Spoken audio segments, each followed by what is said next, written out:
Hello friends, welcome back to our channel. So ఇక్కడ వచ్చేసి egg noodles చేస్తున్నానండి. పిల్లలు అడిగినప్పుడు సింపుల్గా ఇలా చేసి ఇచ్చేస్తానమాట.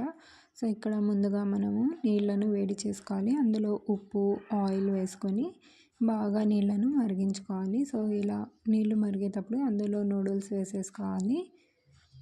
వేసుకొని ఒక్క 2 నిమిషాల తర్వాత బాగా మిక్స్ చేసుకోవాలండి. వీటిని ఎక్కువగా నీళ్ళలో ఉంచకూడదు, ఎక్కువగా కుక్ చేసుకోకూడదు అనమాట. జస్ట్ 80% ఉడికితే సరిపోతుంది, లేదంటే మొత్తం ముద్దగా అయిపోతాయి.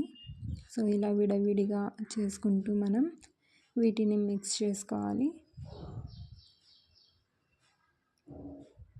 సో ఇలా మధ్యలో చెక్ చేస్తూ ఉండాలండి, అప్పుడే తెలిసిపోతుంది చెక్ చేస్తూ ఉంటే. వీటిని స్ట్రెయిన్ చేసుకోవాలండి. స్ట్రెయిన్ చేసుకొని వెంటనే చల్ల నీళ్ళు వేసేసుకోవాలి,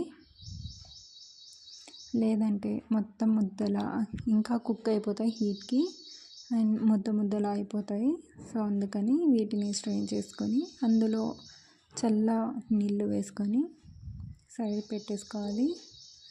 సో ఇక్కడ చూడండి, ఇప్పుడైతే ఉడికిపోయాయి కదా. సో ఇలా స్ట్రెయిన్ చేసి నేను చల్ల నీళ్ళు పోసేసి సైడ్లో పెట్టేస్తాను. ఇప్పుడు ఒక కడాయి తీసుకొని అందులో ఆయిల్ వేసుకోవాలి. సో ఇక్కడ ఒక 2 టేబుల్ స్పూన్ల వరకు ఆయిల్ వేస్తున్నాను. ఎగ్ నూడిల్స్ కదండి, కొంచెం ఆయిల్ ఎక్కువగానే పడుతుంది. ఇప్పుడు ఇందులో ఒక 3 గుడ్లను వేసుకోవాలి. ఎగ్స్ మీ ఇష్టం అండి, ఎక్కువ తక్కువ అయినా వేసుకోవచ్చు. నేనైతే ఇక్కడ 3 గుడ్లను వేస్తున్నాను. సో గుడ్లు కొంచెం వేగాక మిక్స్ చేసుకోవాలి. కొంచెం పెద్ద పీసెస్ లాగా కట్ చేసుకోవాలండి. ఎక్కువగా సన్నగా కూడా కట్ చేసుకుంటే అంత బాగోదు.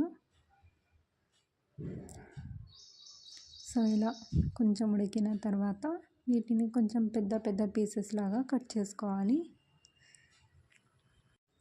సో బయట తినడం ఇష్టపడే వాళ్ళు ఇలా బయట తినకుండా ఇంట్లోనే ఈజీగా చేసుకొని బాగా హెల్తీగా తినేయచ్చు. సో బయట ఫుడ్ అంత మంచిది కాదు కదా. సో ఇక్కడ వచ్చేసి ఆనియన్స్, అలాగే కొంచెం క్యాబేజీ కూడా వేసాను, అలాగే కరివేపాకు కూడా వేసాను. మీ దగ్గర క్యారెట్, క్యాప్సికమ్ ఉంటే కూడా యాడ్ చేసుకోండి, చాలా బాగుంటుంది టేస్ట్. సో ఇక్కడ ఆనియన్స్, క్యాబేజీ కొంచెం ఫ్రై చేసుకోవాలి. ఒక 5 మినిట్స్ ఫ్రై చేసుకొని ఇందులోనే కారం వేసుకోవాలి. ఇక్కడ ఒక 1/2 టీ స్పూన్ కారం వేస్తున్నాను, రుచికి సరిపడినంత ఉప్పు. ఇప్పుడు మిరియాల పొడి కూడా ఒక 1/2 టీ స్పూన్ వేసుకోవాలి.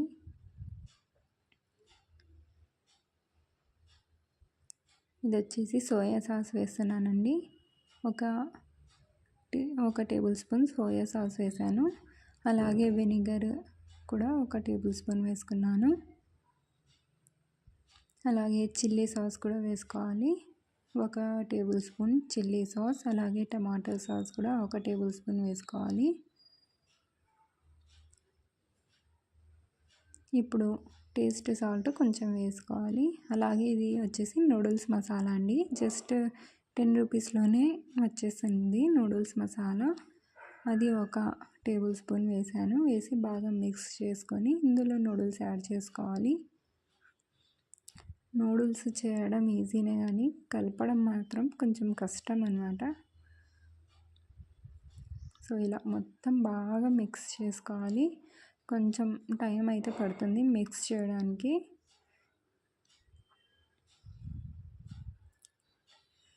సో ఇలా మొత్తం విడివిడిగా అంటూ మిక్స్ చేసుకోవాలి. ఒకసారి డెఫినెట్గా ట్రై చేయండి, చాలా సింపుల్గా అయిపోతుంది అండ్ చాలా టేస్ట్గా కూడా ఉంటుంది. సేమ్ బండి మీద ఎలా అమ్ముతారో సేమ్ అంతే టేస్ట్లా ఉంటుంది. అండ్ ఇంట్లో చేస్తున్నాం కాబట్టి హెల్తీగా కూడా ఉంటుంది.